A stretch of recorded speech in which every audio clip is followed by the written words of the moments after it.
Today we look at some of the best REITs Canada has to offer, and we will begin right now. With rate hikes making it hard to afford buying properties, real estate investment trusts or REITs offer you a way to get exposure to the real estate market without doling out all that extra interest cash to the bank.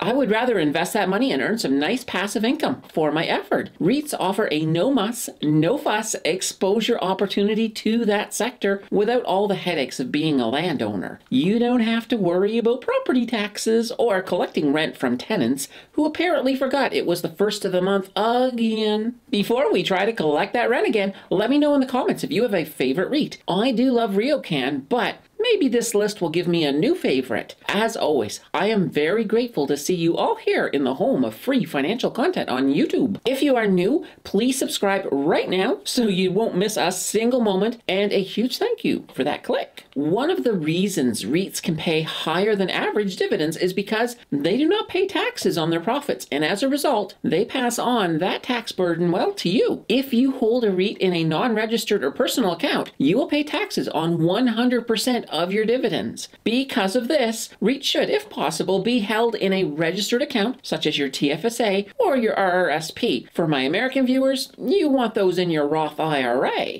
The REITs I have selected for you today are all Canadian, and they all have dividend yields above 5% at the time of recording. We are in a bear market, so keep in mind a dividend yield of 6% today may be closer to 5% when the market recovers. These yields do move around with the market volatility. However, at the buy-in point, a 6% yield is always a 6% yield after that, as you don't have to pay your broker more if it goes up after the sale. Let's get into those REITs, and if you see one you like, feel free to research the banana bread right out of it. We will start today with one we have seen here before, and it is Choice Properties REIT with a ticker of CHP.UN. Choice Properties is based out of Toronto, and they invest in, manage, develop both retail and commercial properties right across Canada. They are actually Canada's largest real estate investment trust. They have a market cap of $4.57 billion and a very stable beta of 0.60, making them a good deal less volatile than the market average. Their earnings per share is 0.52, and they have a price to earnings ratio of 26.80. Of course, let's get to the dividends. Their yield comes in at 5.31%. That is paid out monthly in the amount of 6.2 cents per share. They do have a good record of making their dividend payments, which is fantastic. As for growth, all of these REITs are absolutely dividend plays. However, just to sate the curiosity, in 2021, their return on investment was 16.2%, which was mostly recovery from the pandemic drop in March 2020.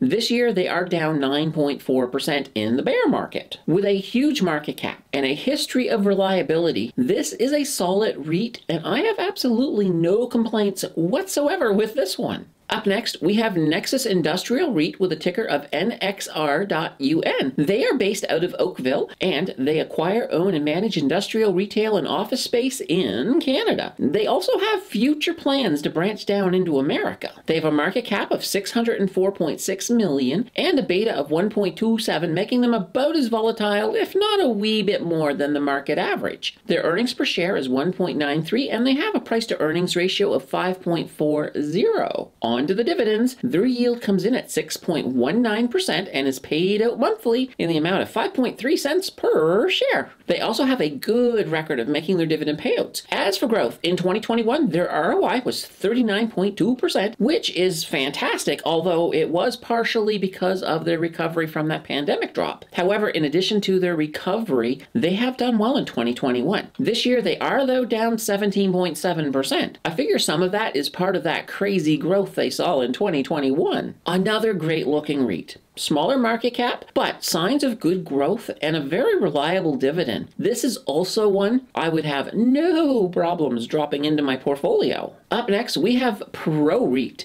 with a ticker of PRV.UN. They are based out of Montreal, and they own a high-quality portfolio of Canadian commercial properties with a strong industrial focus. They have properties coast to coast, but the majority is in eastern and central Canada. They have a market cap of $380.8 million and a beta of 1.69, making them more volatile than the market average. Their earnings per share is 2.11, and they have a price to earnings ratio of 3.10.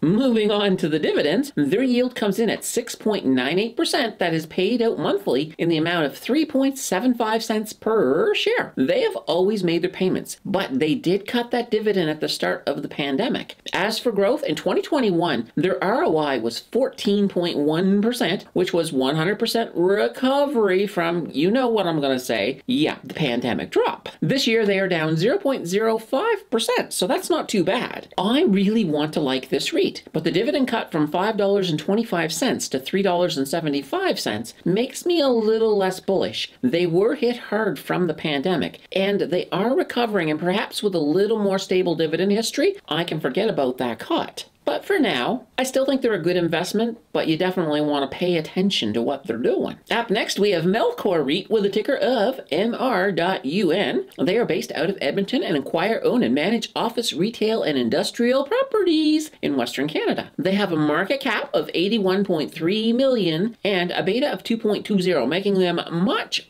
more volatile than the market average. Their earnings per share is 1.88, and they have a price to earnings ratio of 3.30. When we look at their dividends, their yield comes in at 7.66%. That is paid out monthly in the amount of 4 cents per share. Like Pro REIT, they also cut their dividend with the pandemic. However, since then, they have raised it twice. As for growth in 2021, their ROI was 29.9%, which was also 100% recovery fueled from that March 2020 drop. This year, they are down 7.6%. This is a REIT that I almost didn't include, as they have a lower market cap, and the struggle with the pandemic, as well as the dividend cut, makes me a little uneasy. However, they are owned by Melcor Developments Limited, ticker MRD, and that relationship adds a little bit of that missing faith back for this REIT. I will watch them. I may not invest right away, but I think there's potential there in the future. Up next, we have the True North Commercial REIT with a ticker of TNT.UN. They are based out of Toronto, and they own and acquire commercial properties in Canada. They have properties in Alberta, British Columbia, New Brunswick, Nova Scotia, and Ontario. They have a market cap of $561.8 million and a beta of 1.33, making them a little more volatile than the market average. Their earnings per share is 0.73, and they have a price to earnings ratio of 8.60. On to the dividends. Their yield comes in at a pretty solid 9.49% that is paid out monthly in the amount of 5 cents per share. They have no issues with their recent dividend history. As for growth, in 2021, their ROI was 16.3%, which was also recovery fueled from that March 2020 drop. This year, they are though down 15.9%. Overall, I do like this REIT. They have a good dividend history and no real red flags that concern me. This is one I would definitely consider adding to my portfolio. For our next REIT, we have Innovalus Reit with a ticker of INO.UN. They are based out of Toronto, and they own and acquire office properties in Canada, Germany, and France. Most of the revenue, though, is generated by France. They have a market cap of $161.1 million and a beta of 1.42, making them a significantly more volatile than the market average. Their earnings per share is 0.19, and they have a price to earnings ratio of 25.90. Okay, let's move on to those dividends. Their yield comes in at 16.73%, that is paid out monthly in the amount of 6.9 cents per share. They have no issue in their last 5 years of dividend history, but there are still some concerns here. They have had a massive drop in their share price in August, which has inflated this yield a good amount. I expect this yield to drop considerably once they bounce back. Normally, I would see this as a sale, but to be honest, I do not believe their current dividend is sustainable long term. Thus, I would highly caution you on this one. As for growth, in 2021, their ROI was 11%. This year, they are down 48.8%. Despite the massive drop this year, I am cautiously optimistic with a very solid side of worry on this REIT. I am currently invested in this one, and if their fundamentals do not change, this will be one I will begin looking for an exit point. I almost did not include this one because of the bad feeling it gives me. However, I did include them today because it is good to see that not everything comes up roses with investing. This one has served me well, but maybe it is time to let a different REIT take their place. These REITs today have ranged from awesome right up to flirting with danger. You will find when you dig into any group of high dividend stocks, that is usually the norm. That is why you never blindly rush in, and a little due diligence can help you see which end of the spectrum that stock is on. Hopefully, the awesome end. The fun does not have to end here, because you can always watch my video on Timber Creek Financial that I have linked on the left, or you can check out the video on the right that YouTube thinks you will like. Your click will decide who is right, and I will see you in the next video.